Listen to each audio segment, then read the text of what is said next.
is it to get this replicated across the state? So very feasible. So I said, did you notice a lot of the equipment that was in there was donated by businesses? A lot of the expertise, the partnerships with the community college and the high school. So then not only do they have the kids that have an opportunity to take advantage of this, but adult learners can come in the evenings through the community college program. So that's, helping Iowans that, get a better skill. We talk about the Future Ready Iowa reskilling, retraining, matching adults up with jobs, great careers, and in communities that they live in. So from that component, it's really exciting. I talked about the $1 million that we passed last legislative session, and I signed it specifically for programs like this to start a new apprenticeship program or expand if it's you're training under 20 apprentices, I think is the number. But that's $25,000, and there's an application you can put in for that. Workforce Development has some additional.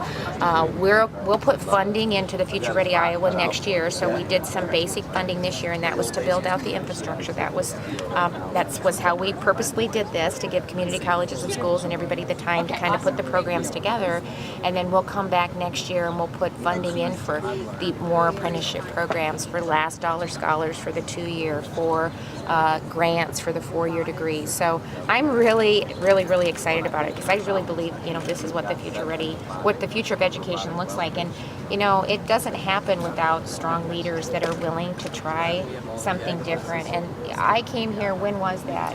Oh, it's been a while ago. A couple of years ago. And I was just so excited about what they were talking about and what they were doing. And I have been talking about what West Delaware is doing all over the state because, we can do this anywhere, and they showed that.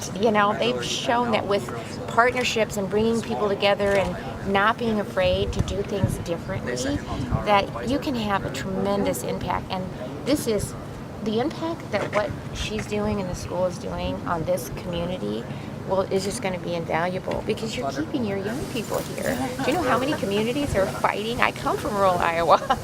I know how hard we're fighting to keep our young people in our communities. And the exciting thing is not only are we keeping them, but they're great jobs with benefits. And that's going to continue to fill our schools and keep our main streets growing. So this is something that really excites me, and I love talking about it. I love seeing it, and I'm going to be really excited to see it scale.